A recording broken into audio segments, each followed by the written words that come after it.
That's seriously enough. Ladies and gentlemen, Mert, worried about everything. I tell myself every year, don't get sucked back in. It will be dark and there will need to be some light. You know, I've decided I'm going to be positive all episode. I thought I'd challenge myself. Half the players. It's Don's footy, baby. Red Dog gets rubbed out. Perko makes his arrival. Reed hurts himself again. And the Dons overrun the Hawks at a hot MCG. This is the Sash, definitely not the official podcast of the Essendon Football Club. I am your host, Rob, here. Good to be back for the first review show of 2024. And I'm happy to be joined by Joel. Hello, mate. Rob, how you going? Very good to be back in the studio. And yeah, after a win, great to be here. Good to have you here. Thanks for jumping in for Mert at the last minute. We appreciate that. You've come straight from work. You're looking nice and sharp. Yep, that's okay. In replacing Merton that way as well, he's always very handsome up here. So just thought I'd step in and do my best. Appreciate that. And introducing for the first time is James. Welcome to the show, James. Thanks for having me, Rob. Good to be here. Good to be with yourself and Joel. Debuting today on the Sash. Long-time listener, first-time panel member I'll go with. So it's good to be here, and Don's had a win, which is a good start. A good way to start. It's an obligatory question that I've asked everyone who's been a panelist on this show, James. Why are you an Essendon supporter?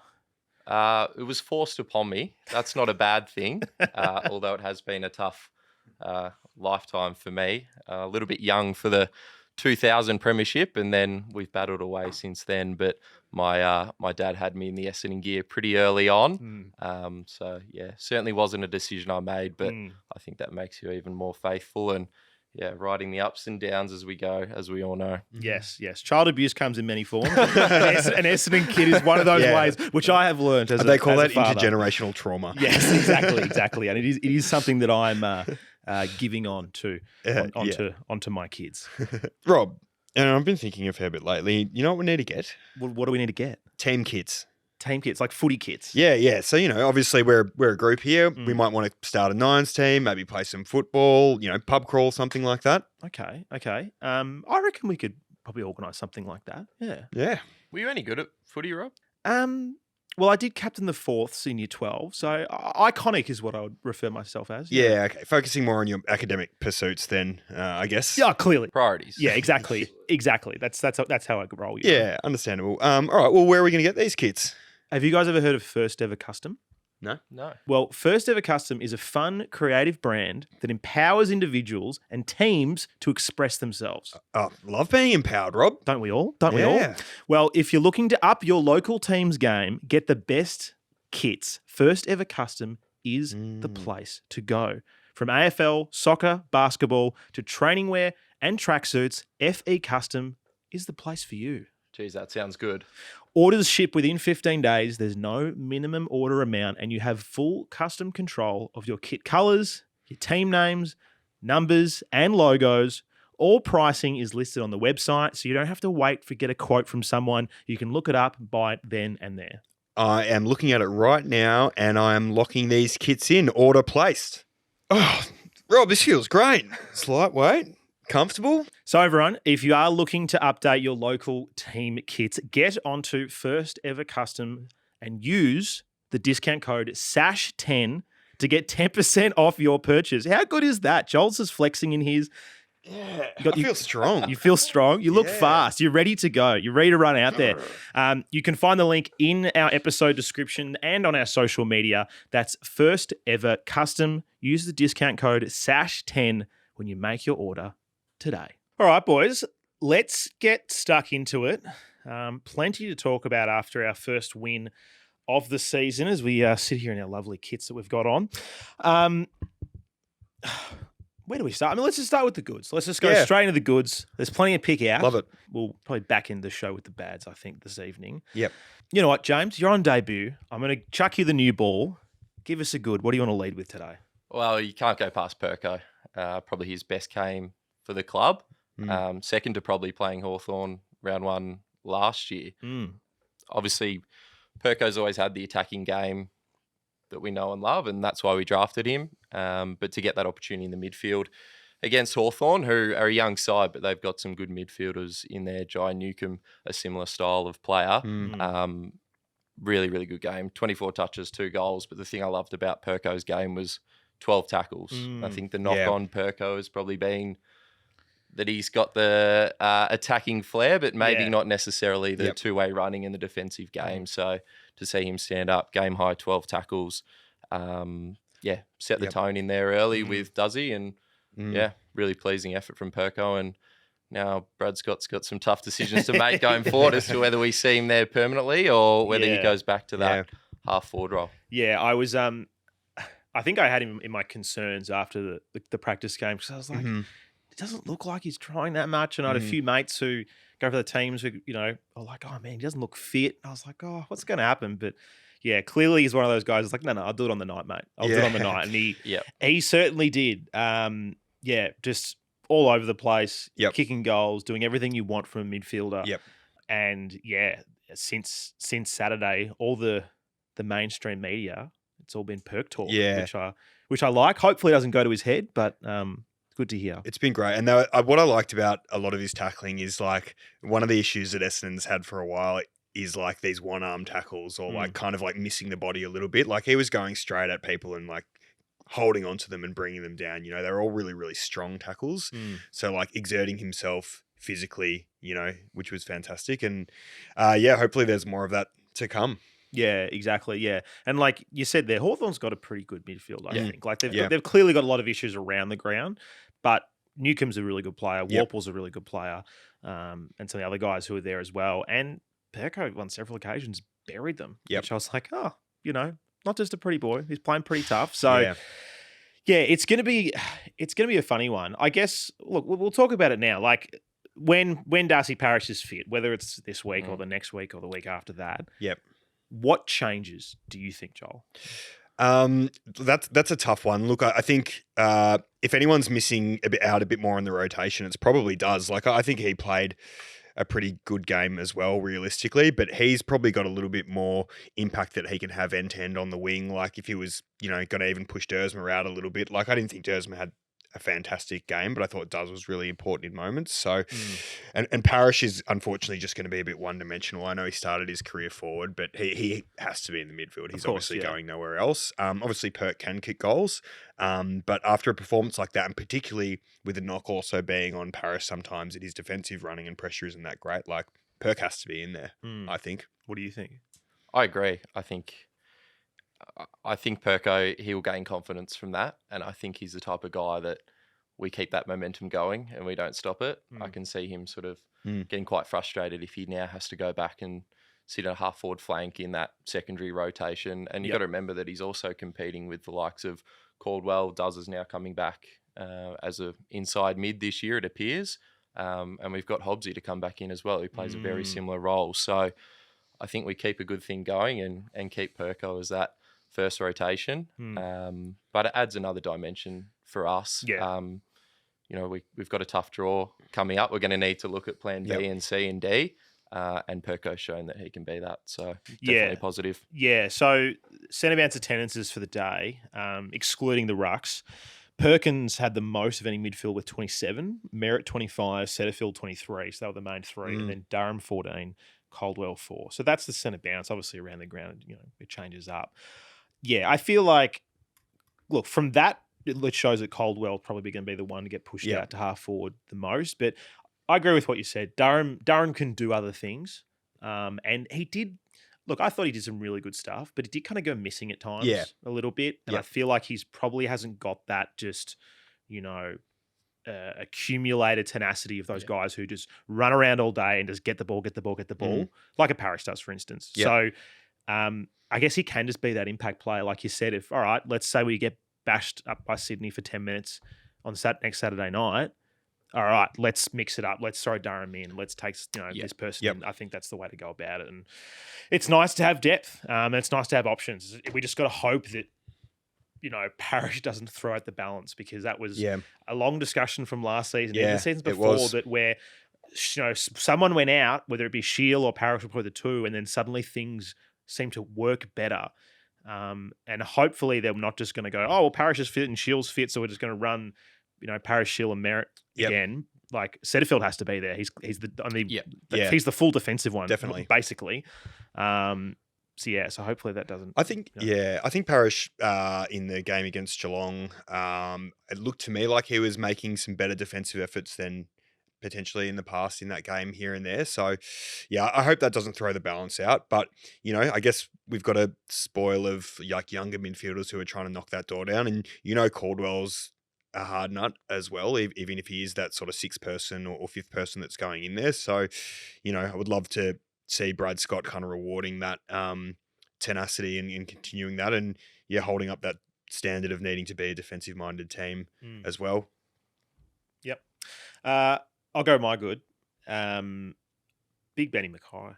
Oh, yeah. Yeah, Big Benny Mackay. At least as far as 1 week goes, he's certainly justifying the price tag. Yeah. Although someone did send me a screenshot of a tweet that I don't know who the hell this person is or what team they go for, but I think at about 5 minutes ago in the first quarter, he only had one touch.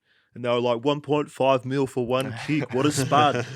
And then obviously went on to be really good. 5 intercept marks, which was game high. Yeah. 3 contested marks and 5 spoils. Yep. Like, BZT was a good kid and he tried, and I would not bash him too hard, but he wasn't an intercept marker. No. And you know what it brought back to me? Like, do you remember when we'd play, it's like between like 2015, like 2017, 18. We play, it's all going against us, goes on the forward line, and then Cale Hooker, just these safe hands would mark it, and you just go, oh, I'm relaxed. Yeah. I was getting that feeling again where I was like, oh my God, there's some big hands there in that back line, which just has not been there for the last few years. Yeah, he was really solid. And I thought his disposal, was pretty good as well. I guess realistically, I haven't actually watched that much of Ben Mackay. I never watched North. Like, why would I? Does anyone watch North? I guess I didn't realise that about him, but he was happy to take like offensively minded kick if it made sense, but not really stupidly, and hit that target to kind of set up us up as well. So, it wasn't only the defensive acts and his size and strength. Mitch Lewis is a good forward. Very good forward. So he played really, really well, but also, just another potential weapon to go with some of the ones that we do have down there, which was also really exciting. It's exactly what I wrote down next to Ben Mackay. Obviously, his intercept marking and his big body down there, which we've probably lacked a general down back for a while, and Ridley and Zerk Thatcher playing undersized. It's nice to have a big presence there, but I think the knock on him coming over to us was his disposal was really poor. He turns the ball over, takes a great mark, quickly runs back and goes across goal, and he gets chopped off. Was it against us where he did that absolute horrific kick last year? It might have been. On the ground. Which was absolutely fine. And everyone's sitting there going, oh, is this the guy we're picking up? I was sort of keeping an eye on that, and I thought not only did he use the ball really well, but he moved it on nice and quickly, and we'll get to the bads towards the end around ball movement and slow ball movement, but I thought he was one of the guys that was at least starting the chain quickly, getting it to Merritt, getting it to Martin, and at least getting that flow on going rather than sort of sit, prop, and then 15 metres sideways, which we're pretty good at in the D50. The old Worsfold switch. Yes. And look, Mitch Lewis was goalless until 10-ish minutes into the last quarter. So that's pretty good. And it's not as though that like he was starved of opportunities. Like they got a lot of the ball down there, and we'll get to that a bit later. So credit to him. Couldn't ask more for a debut from a fullback, and I was really wrapped. Give us a good, Joel. What do you want to go with? Well, I've got a couple, so I'm going to do one now, but I just want to make sure we go a full rotation so I get another chance. We will. There's plenty to go through, don't worry. I was really happy with the way that Andy McGrath played. We kind of put the challenge out to him when we did the pod on Thursday that it's a really important season for him, a really important round one for him as vice captain. Down in that back line, particularly with a new back line or some new faces that haven't played together a lot. Obviously with Reid there as well, not playing many games. And, he did the things that he can always do, like find some space to get out of defence. He blazed away once or twice, but I think his head was a lot cooler exiting a lot of the time. I think he made some good decisions, by foot. And I don't know, I feel like I saw that across a few players that, our kicking in some ways was a lot better and sharper. So it might be the impact of this new kicking coach that we've got. But, I was just really happy with the way that he played and felt like he did stand up, from a captaincy or leadership perspective with his presence on the field throughout the game. Yeah, he got you got done holding the ball once, and I think he did one other turnover, which those unfortunately were like direct goal turnovers, which was frustrating. But if you kind of take those two, or might have been in the third one, but there was only a couple of those moments. If you take those out of his game, like it was a near flawless game otherwise, except for getting WWE slammed by James Sicily, which I'm not going to lie, I laughed at it when I saw it on the replay. I was like, what the hell's going on? The thing I really liked though was some of his defensive work. Just flying at the ball, often against guys who are a lot bigger than him and getting the fist in. Which, that's what you want from any defender. Just, it was getting across, getting the fist in, and then, like you said, was doing that really good rebound work. I guess if it wasn't for him getting caught holding the ball right in front of me, I probably would have thought his game was near perfect. But unfortunately, that one moment just stuck in my mind because it was like right in front of me. And I'm just like, ah. But yeah, he was really, really good. And if he keeps playing like that this year, I think a lot of good things can come. Agreed. All right, another good from you, James. Might be stealing one of yours here, Rob, because I know you love this man. But Will Setterfield, I thought he set the tone nice and early alongside Dars as well. But then as Dars and probably Caldwell sort of floated in and out of the game, he was just a consistent through that midfield. 24 disposals, 7 clearances, 8 tackles. So a really consistent game from Will. And we spoke about midfield balance. We spoke about Parrish coming in. Does that unsettle it? I think the unsung hero from early last year was Will Setterfield. I remember vividly round 2 it was against Gold Coast. The game was on the line and he grabbed it by the scruff of the neck. And when he went out, we sort of looked a bit jumbled up. He plays that sacrificial role a little bit, but still manages to find the football as well. So I was right with his game. And I think Scotty loves him for the way he goes about it, and I think Essendon fans would certainly agree as well. Should we call him Will Settled Field? Because he settles the team. Yes, we should. Okay.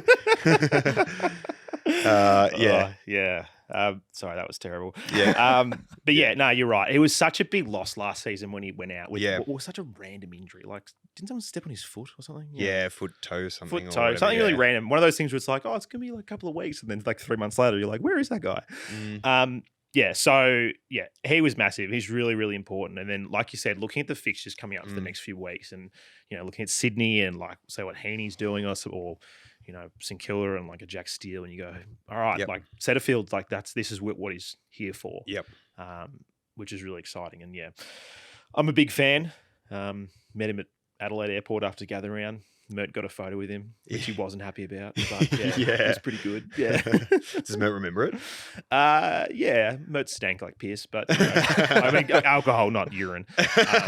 Or both. Yeah, could have been both. To be honest, it was a big weekend. But yeah, that was pretty funny. Just like little kids getting photos at the boost stand with the Essendon players, and then Mert's like, "I want to get a photo, Rob," and I'm like, "Okay, let's go. Okay, let's get one." So yeah, it was big.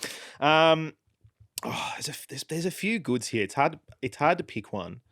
I'm not going to go with an individual. I'm going to go with a team thing. And it's just the accuracy in front of goals. Yeah, because that's basically the reason we won. Definitely. We took the opportunities that Hawthorn didn't.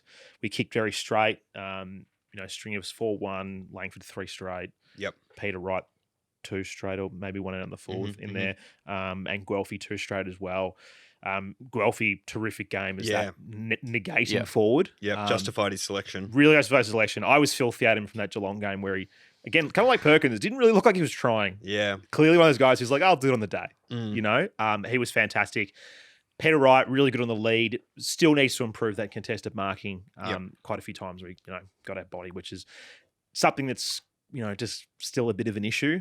Langers didn't get anywhere near it for the first 3 quarters, which was so funny. There was quite a few times where like he was like calling for it and the ball was going for him, and then it just kind of went just to someone else, like Stringer or Guelphy, and he was sort of like, well, I wanted it, but we got the ball. But obviously he took his chances, took that awesome mark at the end, juggling one. And then the package, who was probably after Perko my second best player. Yep, I reckon.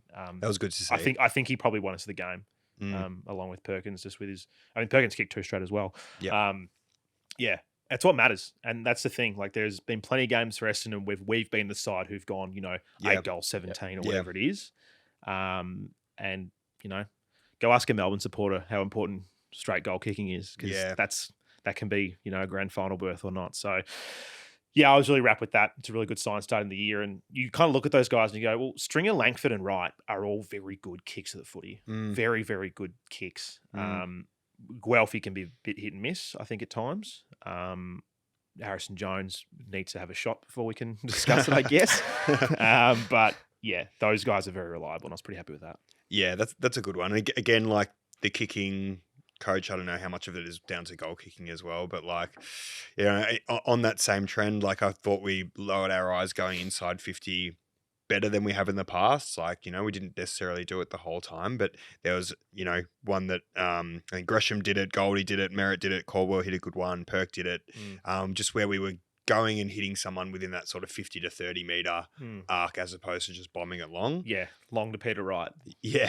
The old game plan. Yeah. So, like, you know, that was exciting to see. I think another one that I had was, you know, not that he completely set the world on fire, but I really liked the way Nick Cox played, and just obviously he's one that's had question marks since he kind of burst onto the scene, and you know, where's his best position and is he strong enough and does he make quick decisions? But, you know, I thought mostly he moved the ball on pretty quickly. I thought he laid some really strong tackles, took some pretty good marks.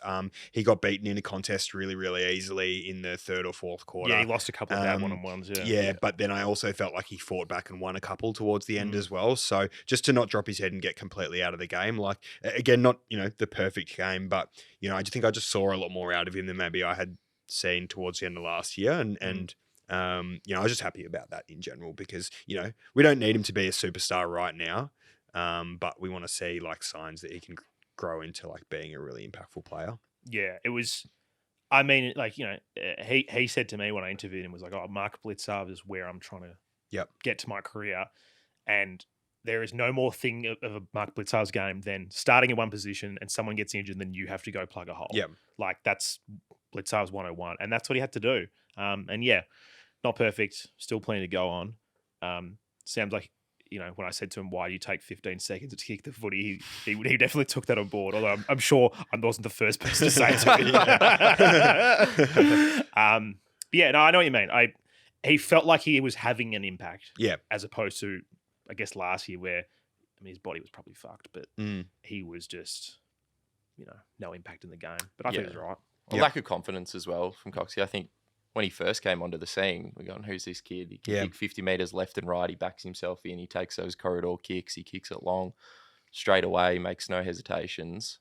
And then he sort of progressed slowly backwards from a confidence point of view. His first thought is seemingly always to handball it, where I feel like our mids are going, right, you take the kick. You're our designated kicker. You're that quarterback style player. You can kick left and right. His sort of lack of confidence has led to handballing being his first thought. I think if we can keep persisting with him, he gets that confidence back, start to hit those kicks left and right. And he was doing a bit of it coming off that halfback flank and on the wing, but he just seems like a guy that's going to keep growing with. If we keep persisting, he'll keep growing confidence. We'll get that Coxie back that we saw pretty early on in his career. Yeah, no, I think he laid 5 tackles, and again, they were pretty strong tackles for a guy that's lanky, you know, and doesn't necessarily look super strong. Coaches' votes, they've just appeared. Sam Durham 1, James Warple 1, Dylan Moore 2, Zach Merritt 2, Andy McGrath 4, Jake Stringer 4, Massimo D'Ambrosio 6, Archie Perkins 10. So perfect 10 for Perko, but then clearly very different votes there. Basically, they've both given Massimo 3. Stringer and McGrath got 4 each from me, the coach. And then I assume that Scott has gone Merritt Durham and Sam Mitchell's gone Warple Moore. So, yeah. Yeah. Merritt, I mean, you know, I guess that's just what you expect from him. Yeah. But just it was good. Just good. Just very, very good. I reckon Goldie's worth a little shout out. Yeah. I've never seen a 36-year-old move like that on a footy field. I think, like against Reeves, who we spoke about on Thursday, he's a colossus of a man. I wasn't expecting him to like be hit out dominant, but his work at the stoppages and just generally around the ground, like it's not like when the ball would go to, you know, a Phillips or even like a Bell Chambers and you'd be like, oh God, what's going to happen here? Where it's like No, he's like he plays like another midfielder. Yep. Like, he gets it and then he handballs it on. Yep.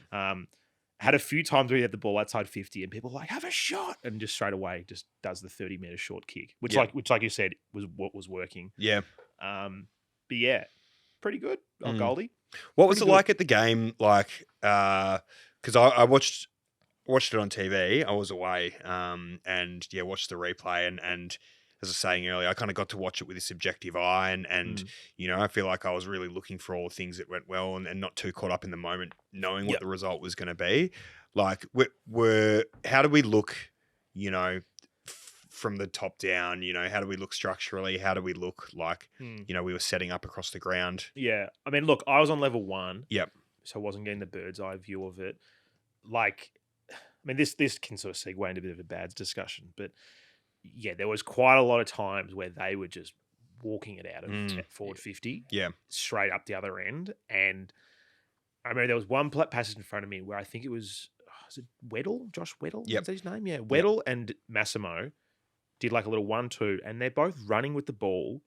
And Caldwell, Gresham, and I can't remember who the other person was, were just jogging. And I'm sitting there going, and like, it was like the second quarter, and it was when they were having a bit of their run on, and I'm sort of looking at being like, has there been a directive to like conserve energy, or like, I'm like, it's round 1 and these guys, like, people were jogging. Yeah. And I was sort of there going like, is this some kind of tactical thing, or like, are these blokes just not trying and being a bit lazy? Because that was a concern, was just how easy at times they were just going end to end with the footy. Yeah. So that was the thing that really sort of stood out for me. And that, you know, it wasn't like a great win where you're just so dominant and oppressive, the other team doesn't look near it. Like Hawthorn could have won that game if they kicked straight earlier on. They could have put us 20 or 30 points behind in the second or third term. Yep. And then it would have been up to us to like do a huge comeback. Yep.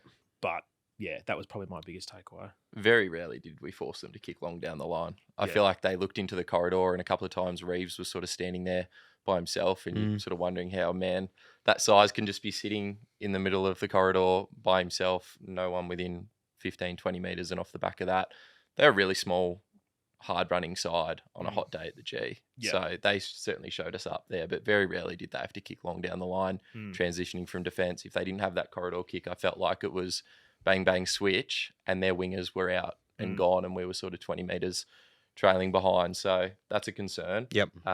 Especially given the calibre of teams we're coming up against as opposed to where we think Hawthorn's going to be this year. That's a real worry. Yeah, like round 1's always going to be a bit sloppy. Yep. And it did sort of seem that they might have changed. Like, because obviously a few things changed. Like when Reid got injured, and we'll talk about that a bit later, but like Reid got injured. So like, you know, Kelly spent a bit more time in defence, and then Durham spent a bit more time on the wing. And like, there was a few sort of positional changes that sort of happened. That definitely helped. But like, look, I haven't been able to watch the full replay today. I was hoping to, but I was just flat out. Yep. But it did sort of seem that whatever sort of defence we were trying to set up earlier in the game, we kind of just put that, went, no, let's just go a bit of traditional, just, you know, man-on-man type stuff. That's how it seemed. And then maybe it was a bit of that. Maybe it was a bit of Hawthorn tiring late in the game, but then suddenly those long down the line kicks are sort of happening. And you're starting to be like, okay, maybe we do have a bit more ascendancy. But yeah, look, we just really struggled to defend the ground.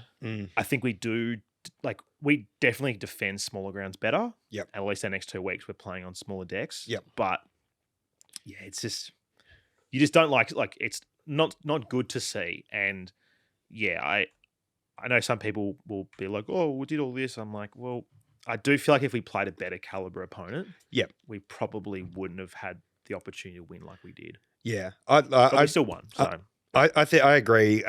You know, I think we could have been punished by a team that was better. There was a couple of specific examples of really poor defensive running. I saw Redmond do it once or twice. Martin did it where Ginnivan got out the back and set up Chol for a goal in the third quarter that kind of really started them or got them some momentum as well. And there was a couple of times where Gunston and Bruce were just running past people, which they shouldn't be doing. Yeah.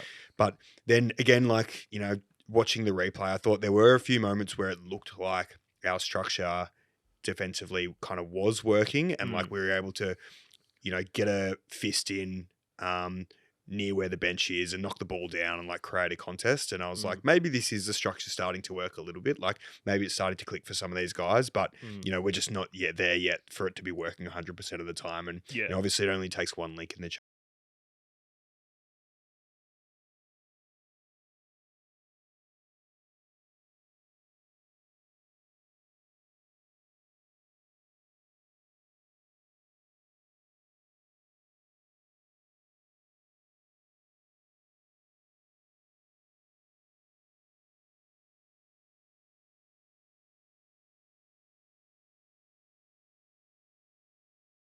weekend. Yeah. At least for now until he's a bit older. But very similar stories in some of the other games where, like the Collingwood game, even like the Bulldogs of Melbourne game at times, where it doesn't matter how good you are defending, if you turn it over in bad spots, they're going to kick goals. Yep. And like I was talking about with Andy McGrath earlier, like he got caught a couple of times, made a couple of bad mistakes, but they just haven't been in a position where they just capitalised. Mm. If you watch Collingwood Sydney, like 4 of their 5 most like competent like senior players, like Moore, Chris, Pendlebury, just gave up the worst kicks you've ever seen, and Sydney just ran in for a goal. So while I do think we're like, all right, it's all about our structure. If we're just butchering the footy at times, which we did, because you know we're not an elite kicking side, and you know. The 2 guys who turn it the most are our 2 halfbacks or back pocket, like Martin and McGrath, and then the others are sort of more midfield guys. But you know, if you're turning it over in the middle of the ground or like near your defensive 50, like you're gonna get punished most of the time. Yep. Yeah. What do you guys think of Nick Martin's game? Like first proper game as a half-backman.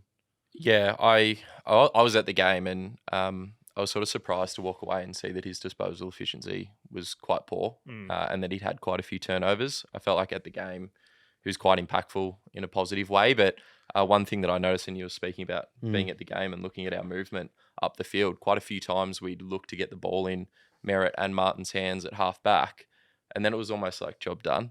The boys up the field were really not moving. We'll speak about Harry Jones, I'm sure, in a moment, but not really presenting much. And then I feel like they were forced to try and make something happen that probably wasn't there.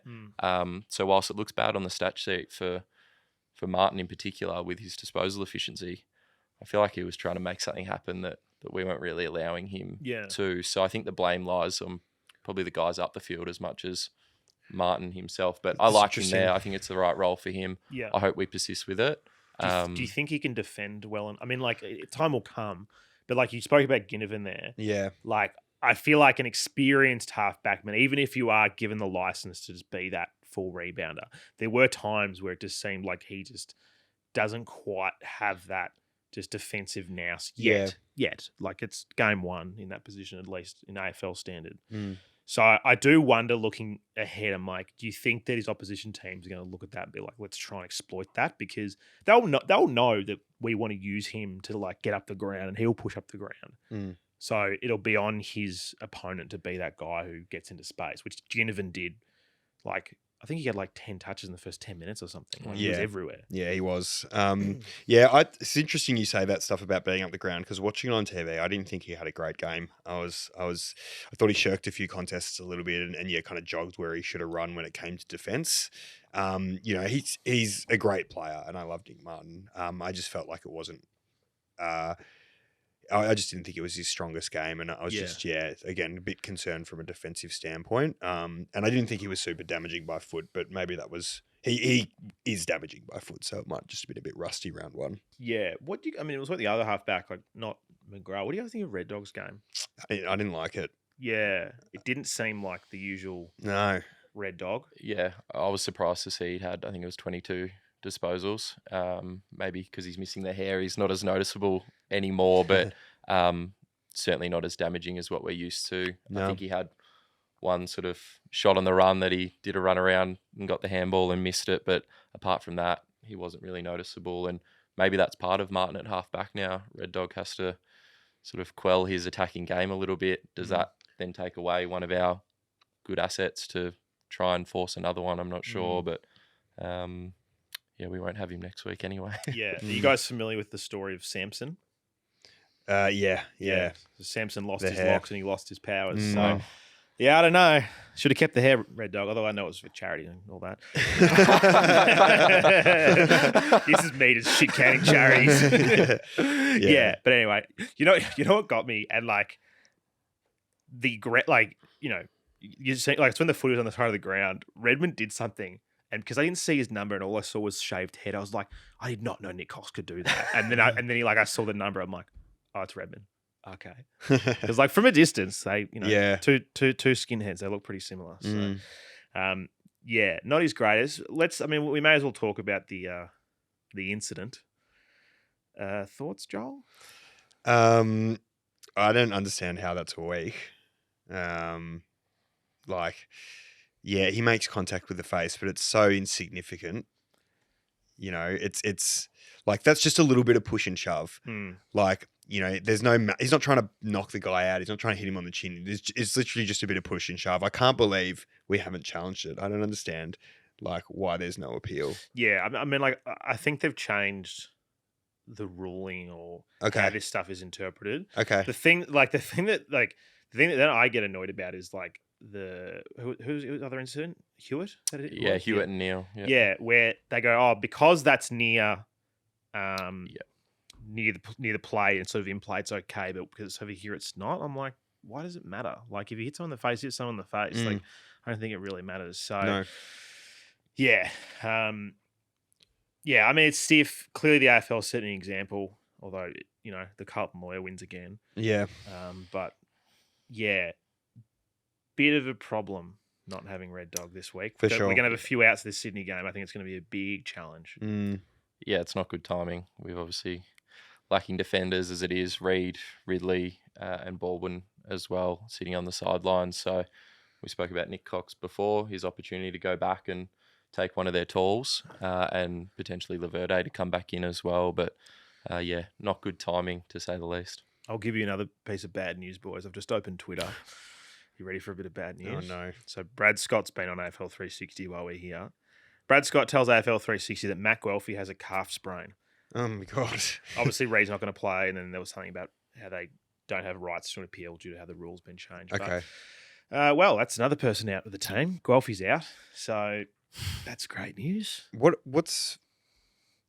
do we always have so many soft tissue injuries? That's a bad. I'm saying that forever is a bad. It's forever a problem. We may as well talk about Reedy, I guess. Yeah. I feel for the kid. Yeah. Has a proper preseason, gets out there, and then first game he's strained a hammy. I guess it didn't look too bad on the scale of hammies. Like, we're not talking like, the sniper hitting someone who's running sort of thing.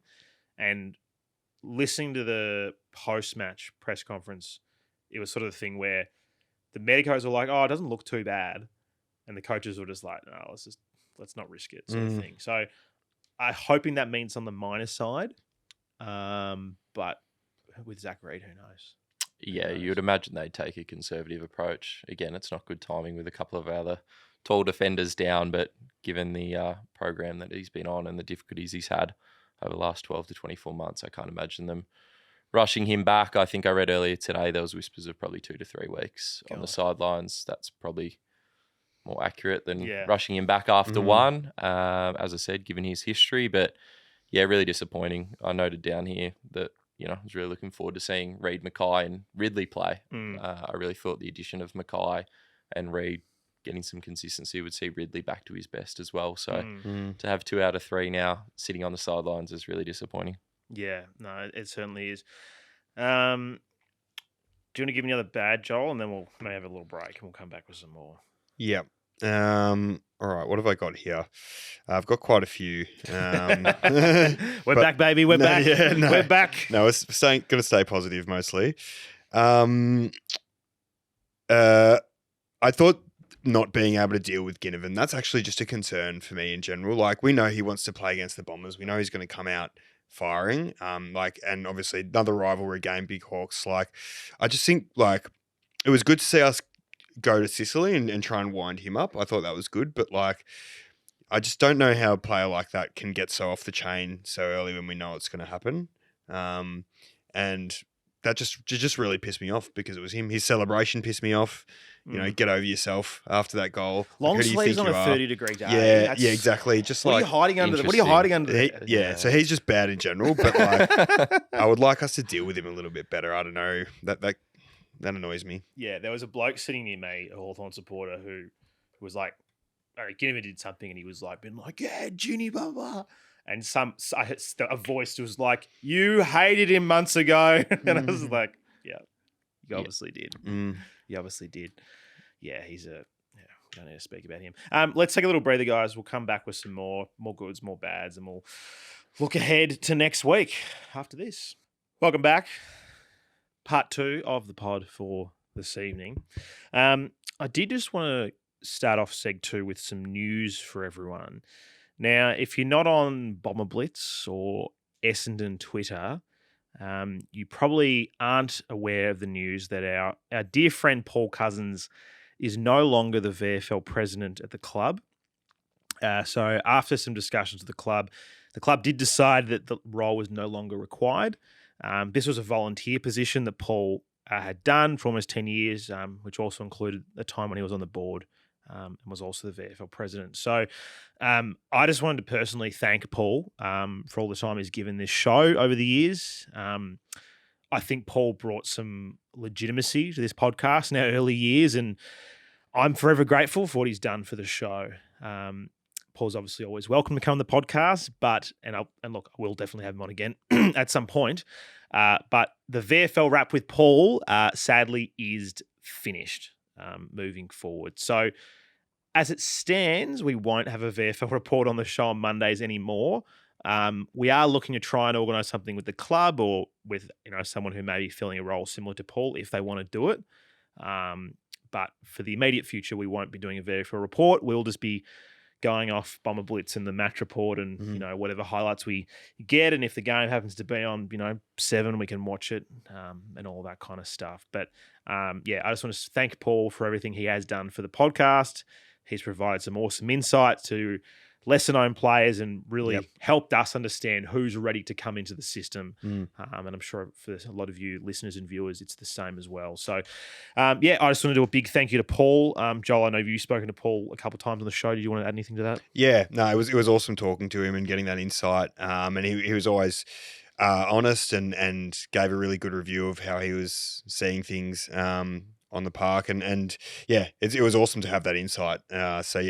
Also big thanks to Paul and wish him kind of all the best as well. Yeah, exactly. And you, James, obviously as a listener of the program, anything you want to add to that? Oh, I just appreciate Paul's efforts coming on, and he was always brutally honest, which I think all our listeners, including myself, enjoyed. And, it's always hard to follow one team, let alone two, when everyone's short on time. So to always know you could tune in and get a honest update and an accurate update on where the twos are at was awesome. So I appreciate Paul's efforts. Yeah, well, thanks, Paul. Obviously, we appreciate everything you've done, as I've said. We'll see everyone. We'll see what happens, whether or not we can get someone to fill the big shoes that Paul will obviously leave. Let's get back into it, though. There are still some bads and probably goods and stuff we can talk about. Harrison Jones. I was really hoping for more from him on Saturday, and I was really disappointed that I just didn't get to see what I was hoping for. Like, he felt like he's only pushed up the ground minimal times. Yeah. Where that was his own choice or was directive on it, I'm not sure. But then when it was into those contested areas, he was just soundly beaten and just had little to no impact. Not what you want from game one. And look, we've discussed how we've already got a few outs that are forced through injury and suspension, but unfortunately, I think he's the first name on form to be omitted from this side, whether it be this week or next, depending on what happens. But what did you make of Jonesy, James? I think you summed it up pretty well there, Rob. One mark is just simply not good enough from a centre half forward. Being at the game, sort of keeping a close eye on him as we were moving the ball up the ground. He wasn't afraid to run and double back, and he worked hard. But then when the time came to actually lead up and be aggressive at the ball, he simply either didn't want to or wouldn't. And that was really confusing because being at the game, you'd see that he'd worked hard to work his opponent over, and then the opportunity comes to demand the footy like you want from a big forward, and it wasn't there. So he's clearly down on confidence. Noted down here, I think some time in the twos to get that back is certainly needed. Who we replace him with, I know everyone's excited to see Nate Caddy, whether he's ready or not. I'm not sure right now, but I think as soon as he is, that change is certainly on the cards until Harry Jones at least finds some confidence again, because he's shown us that he can be the player that we want him to be, but he's not at the moment, and I think he needs the opportunity to get that confidence back. It feels like that was a long time ago as well. Yeah. Unfortunately, kind of like in a similar boat to Cox, and I mean, Reid really hasn't really had much of an opportunity, but kind of similar to Cox, where we kind of saw something and went, oh, wow, there's something here. Yep. Cox has come back at least this week and has shown there is something there to work with, although it might be different to what we saw a couple of years ago. But it seems like that. It feels like that was a long, long time ago that, we were watching him. Yeah. What did he kick? Like, was it 16 goals straight? Yeah. Like a few weeks or something he did? Yeah. Had a game where he kicked 4. I think, I'd be happy to persist with him for one more week. Whether their SCG is the right ground for that or not is maybe another question. We can't have too many. There's not enough space for him to run up and down as a centre half forward, and work an opponent over. They'll clog that up really easily. So maybe it's not the right ground for him. But I'd be happy to give him another week or something. But and it's a shame to see. But I feel like if he ends up back in the twos, I don't know. I feel like he's kind of on the edge a little bit. Yeah, and I. Like what you were saying, James, I think we're all kind of going, well, when the time is right for Nate Caddy to come, he's probably the one who spots up for grab. Looking ahead to this week, though, and thinking about the matchups, so I was looking at his stats just then. So he, excluding Sardis and Reid, who obviously were the ones who got subbed either way, he had the least time on ground of any of the Essendon players. And I'm looking at this weekend and looking at what Brodie Grundy's been doing. And I know Draper was named it as emergency, and I'm like, I would not be surprised if this is the week we see the tandem Draper Goldstein, and he's the one to make way for that. Yeah, makes sense. And I feel like you said, at the MCG against a pretty contested, fierce team, and we've learnt in the past the way we beat Grundy is to work him over with 2 ruckmen. Yeah, I feel like he's, for me, if I'm picking the team today for Saturday, I think I'm omitting him, sadly. Yeah. I think Sam Draper's starting to show that he can kick a snag as well, and he kicked more goals than Harry Jones did last year. Yeah. And a few more games. There's a couple of games where he kicked a few, and I think in his VFL match that he played, he kicked a couple and a half as well. He's a big, strong guy, and having that presence is really important. And he's obviously not going to.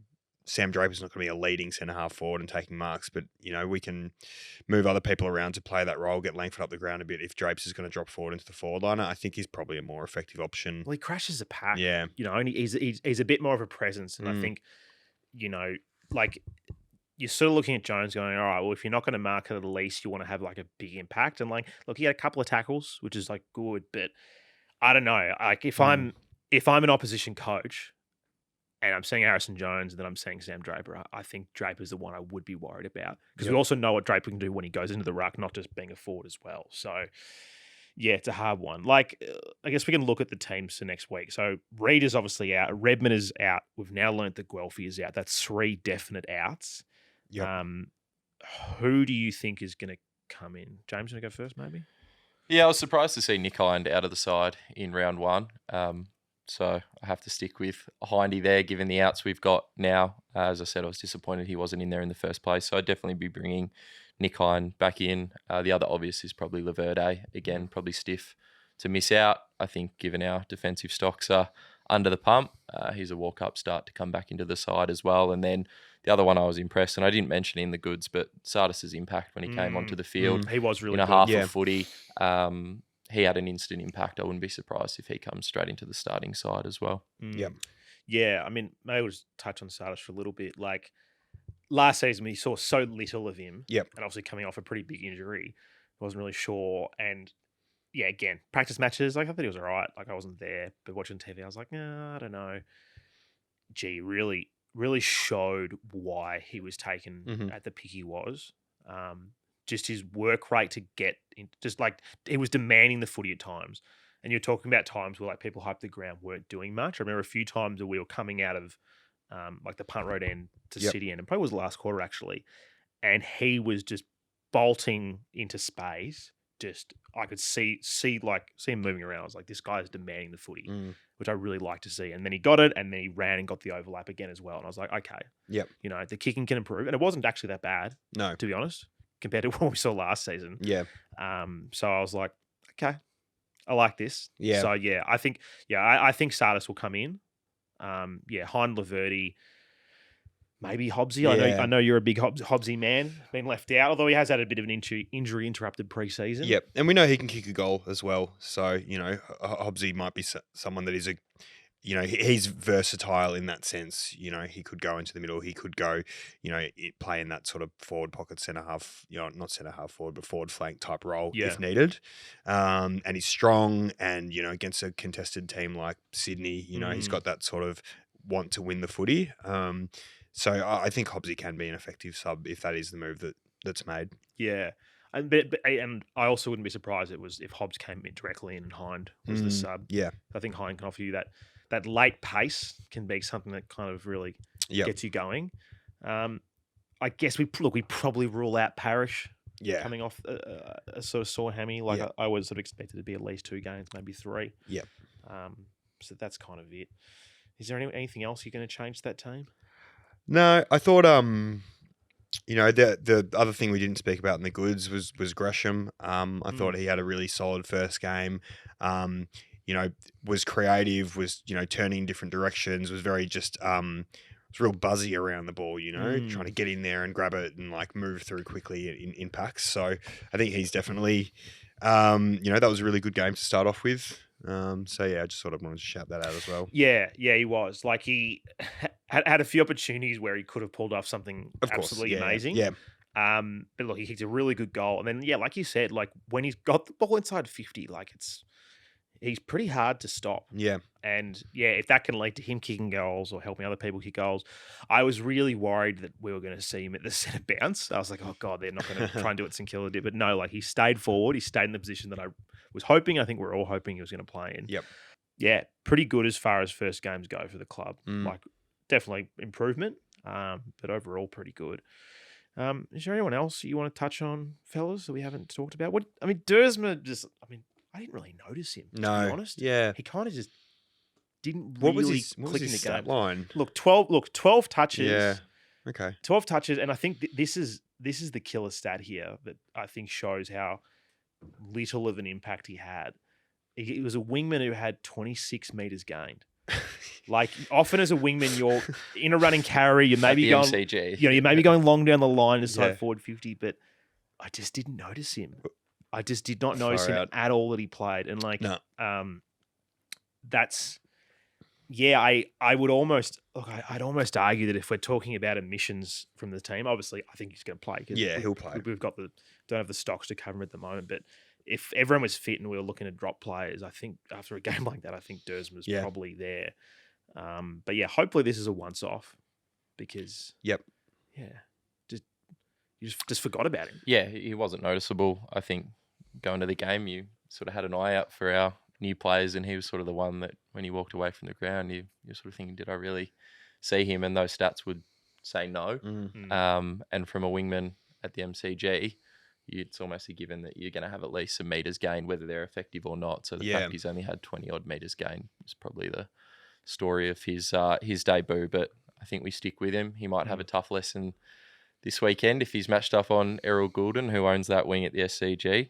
So it might be his defensive capabilities that are looked at closely this week. But just not noticeable, unfortunately. Yeah, wouldn't mind seeing that. Wouldn't mind seeing him try to curtail Errol, at least while he is lining up there on the wing. But that's going to be a very, very hard game for him. What about what a selection that we debated a little bit on Thursday was obviously Dice coming back into the team. I thought it was pretty good. Yeah, I think I probably got that wrong on Thursday, to be honest. Like he did play some pretty good footy back into last season. he did. Yeah, and look, he got beaten a few times, but I think he was pretty sound. Like, it wasn't Yep. a game that you were like pulling your hair out, but it was pretty calm.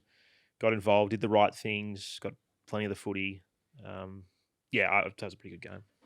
Yeah, I agree. Yeah. I was probably surprised that we played both Heppel and Kelly, and I spoke about hoping that Hind would have been in the round one team from an attacking and pace point of view.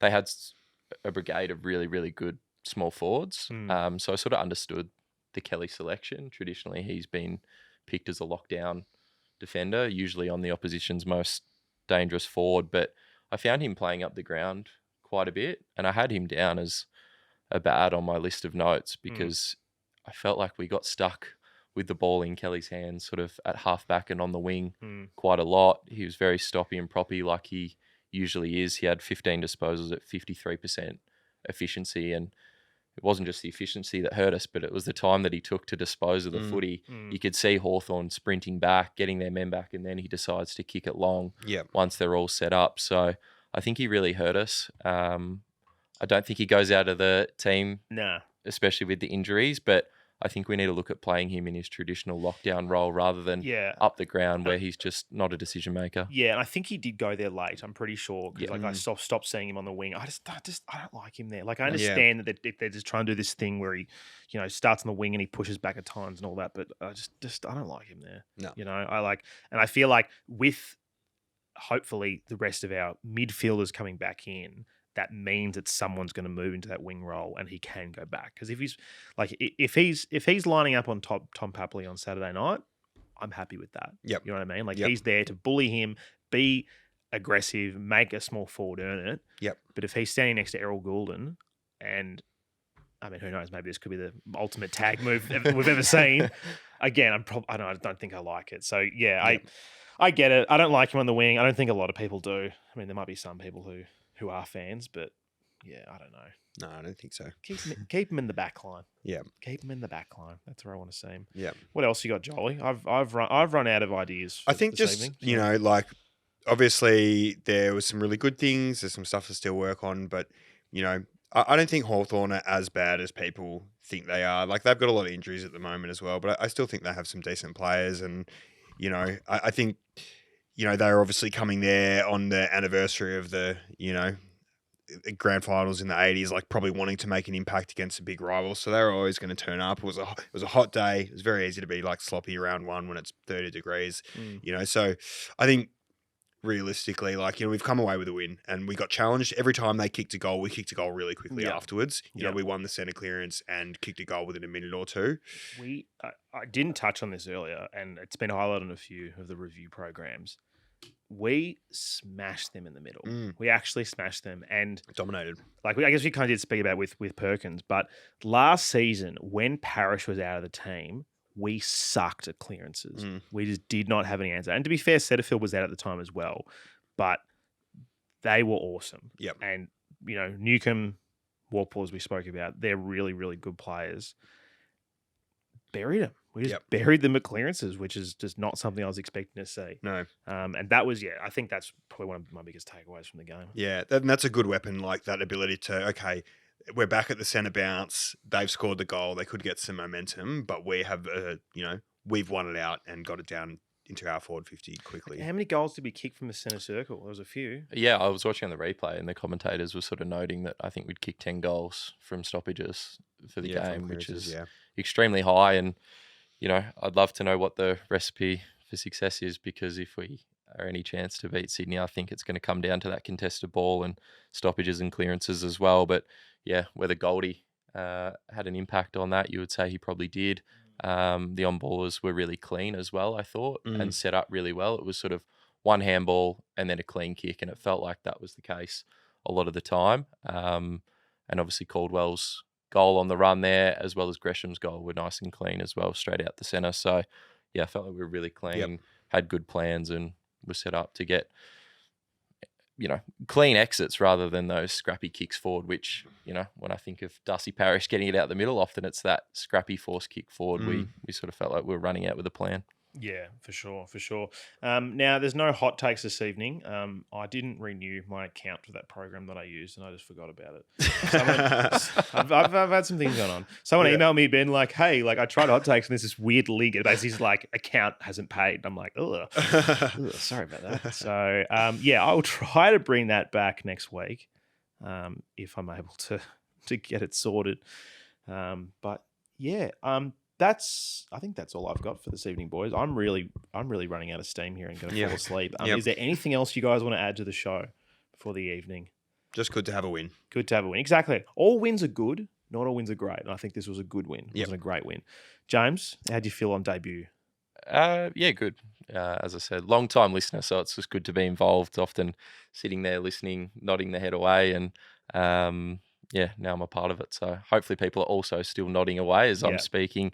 But been talking rubbish about the Dons for quite a while with both of you. So now I'm just doing it with a microphone in front of me. But good to be on debut. Good to get a win, and hopefully we can keep the ball rolling. Fingers crossed, everyone. Listeners, thanks so much for tuning in, and viewers as well, if you're on the YouTubes. Thanks very much for joining us. Thanks to First Ever Custom, our sponsor for tonight's show and our sponsor for the next few weeks and a couple of months actually, which is awesome. So thanks to Zach and Kian and everyone there. Thanks to our premium subscribers. If you want to listen to Thursday's show as well as extra bonus content and get access to the premium members Discord, you can find the premium podcast link on our socials. It's in the show descriptions. You can find it everywhere. It's $5 a month or $42 for the year. And you get an extra show every week during the season. You'll also get some extra content from me when I can do it. I'm chatting to someone you know quite well, Joel Madison from the True Bloods podcast on Wednesday night. To talk all things Swannies. Yep. So that'll go out in the premium feed for premium listeners. Lovely. Either Wednesday night or Thursday morning when I get around to editing it. And then Thursday's show, I think we've got Dr. Damo on the show, which is good. So it's always a good week for injuries when Dr. Damo's coming on because it's going to be 30 minutes of me asking questions about hamstrings and calf strains and everything else. It is Dr. Damo on Thursday night. So if you do have a medical question for Dr. Damo for Thursday's premium podcast, send that one in. But thanks, and with everyone. photos for personal medical issues. Photos of personal medical issues. I will have to invoice you for those as well. It was like, and then hot takes might be paid for. Yeah, hot takes. a few doctor appointments and hot takes is back. Do you remember when everyone was getting syndesmosis injuries? Yeah, I remember we did a podcast and I called Damo and just put him on speaker into the microphone. I was like, "Can you explain syndesmosis to me, please?" And he just explained what it was. And I was like, "Oh, okay, I get it now." Yeah, because it just seemed to be this new random injury that we'd never heard of before, and then became very familiar with it. Thanks everyone. Great show. Good to be back. First review of the season. Hopefully more upbeat ones to follow. And until next time, go Plains, go Bombers. go the Dons. Go Dons.